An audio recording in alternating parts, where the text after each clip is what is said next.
Celestial blessings, my name is Helen Demetriou and today I'm going to talk about a lesson in pain. Now, I was having a conversation with a very beautiful lady, and you know who you are, about how pain is a karmic lesson. And she was finding it hard to accept that pain is part of a lesson. It's not just because it's pain, there are other things in life that are part of lessons, things that just don't go right. Sometimes it has to be pain so that we wake up and realise the situation and make the change. So my lesson, again, from the many thousands of lessons, even though I've had so many lessons, they're still coming because I still have karma to work through. And what happens is I find that now that I've worked through most of my karma, I get big like batches of karma of things that all come together so I can get over it as fast as possible, so I can get on with my mission.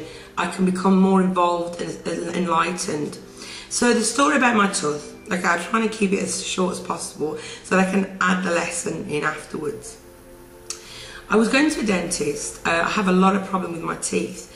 I didn't realise it, but they're going bad from the inside, and it's by the time I notice it on the outside, it's too late because it's already gone down into the radix, which is the top end of the tooth where the roots are. So it can't just be drilled and filled. I have to have root canal. So I had a problem with these a few months ago. The dentist that I had one dentist and they made a botch up a job. My tooth broke and I was scared then to go to any other dentist because I thought, you know, there wasn't any dentist that I could trust. Anyway, I found a dentist. She seemed okay. She'd studied in Germany. She was a specialist in this, that and the other. And so I went to her and I began to do these two. I had one done with her and it was okay. And then I started to do two on this side. And she kept us going on holiday and leaving the two teeth completely open to the elements, to getting filled with bacteria. So every time that I went there, she used to have to keep using, you know, those disgusting, foul, despicable root canal files. And she was filing them and she wasn't giving me anaesthetic. She was going in and she was telling me, I can't give you anaesthetic because I need to know where about the pain is so I can help you and blah, blah, blah, blah. I got gum infections, I got this infection. Every time I went, she was with the file and it was hurting me. She was going right to the top of the root and I just didn't know how long I could go on and continue with this. And it took 3 months to do two teeth because of holidays, disappearing, this, that and the other. Or she filled it and it was hurting and this and that. And it just was a never-ending nightmare. At one point I thought I was going to lose them, but thankfully I was able to be saved and those were finished. So then I was going to go to another dentist and I didn't know what to do. I was humming and hawing, I was procrastinating, which is something I do sometimes and I don't like, because every time I procrastinate I lose time and things are don't go according to how I want. They get worse. So then this stuff started hurting and I thought, well, I can't go to a new dentist just out of the blue like that that I'm not a patient of. So I had to go back to her because she was the only one that I could go to in an emergency, etc, etc.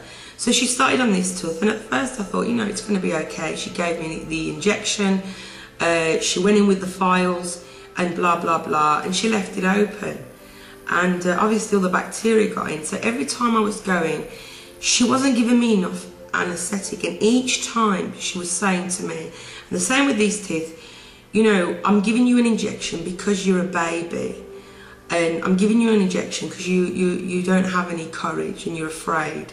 And this was really mentally battering me down because I need a doctor. I'm in the seat, I need it for the pain, and somebody's telling me that I'm a baby because I'm feeling this pain. It's I mean, I don't know if you can imagine someone with files like needles this long going into your tooth right up to the roots to your jawbone and hitting up all the time like this. And then whenever you feel pain, and I'm telling you, the pain is disgusting. They're telling you, oh, you're a baby, oh, you're afraid. And it turned me into a nervous wreck. And what happened was she said to me that I've got a bad infection there. So she gave me 1 gram of augmenting antibiotics. They made me feel a bit sick because they were so strong. But then the next day, I'd finished that, and the next day I went to see her. And because it hurt, when she was right at the top of the roots, she told me, oh, you must have an infection in your bone. So she gave me 2 different kinds of antibiotics, 500 amoxicillin and 500 swelling, another antibiotic to prevent swelling or whatever. So I didn't have a break from the 1 gram augmentin, and then I was back on amoxicillin and these 2 different antibiotics.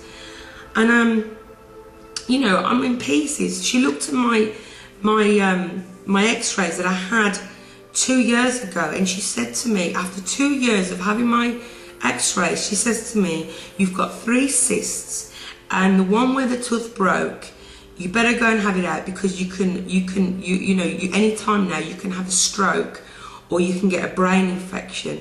So I'm in pieces, and and she was working on me, and she was hurting me. It was non-stop agony, and I just broke down in the chair and cried. I cried. I just couldn't go on anymore. 3 months for these 2 teeth, and then going back nearly every day for this, and the pain, the mental, emotional trauma I felt. It was horrendous, and I just couldn't hold it any longer. I couldn't hold the misery I was feeling. So I've left, and I just didn't want to go back there. I started taking these antibiotics, and I started feeling sick and dizzy, and I felt ill. I couldn't concentrate. I felt really ill, and I just knew I had to get off them. I knew I just didn't want to take them, yet I needed a doctor to tell me not to take them. So I said to myself, and my friend kept saying, go to my doctor, you're crazy for staying there and everything. So I decided I'm not going back to my dentist. Decided, now this is where the lesson comes in. Usually I would never have done this because of fear of not being able to find a dentist to go to. But this can be in all situations in life, but I just called her and I cancelled the appointment that I had. And I just thought, you know something, I'm going out on faith. I felt like I was going out into the desert, not knowing what was going to happen, but knowing that I refuse to be put through that again. I refuse to be treated less than an animal by this person. And I knew that I had faith that I would find someone, somewhere to help me. And so when I left from there, I went to my friend's. He had a look. Unfortunately, he's leaving for seminars, and he couldn't have me as his patient because he's leaving to do a seminar, so he couldn't finish the job. So he referred me to 2 specialists. They never had, they had appointments like the 16th of December, the 6th of December. That was too late. Here I am with an open tooth on these antibiotics. I need to get off these antibiotics as soon as possible. And I just felt, you know, why can't someone help me? Why can't somebody find in the heart, the person is in pain, they're in danger from these antibiotics, and I couldn't find anyone to help me. And that really hurt, you know, because I realised the people, they don't really care. They care more about, you know, the money. And I just thought, no, I have faith.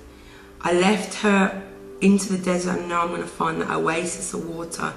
And luckily my husband found somebody that knew somebody. I went to him. He was so gentle. He was so sweet and kind and loving. I went and had more x-rays. He looked at the x-rays. He says to me, you don't have any cysts. You know, I don't know what she was talking about. Your teeth are okay. We're going to keep an eye on them. And that was my lesson, that I don't have to stay in situations that I don't like because I think there's no alternative, or because I think there's no hope. There is always hope. The hope only comes when you refuse to stay in that situation. And that is the lesson.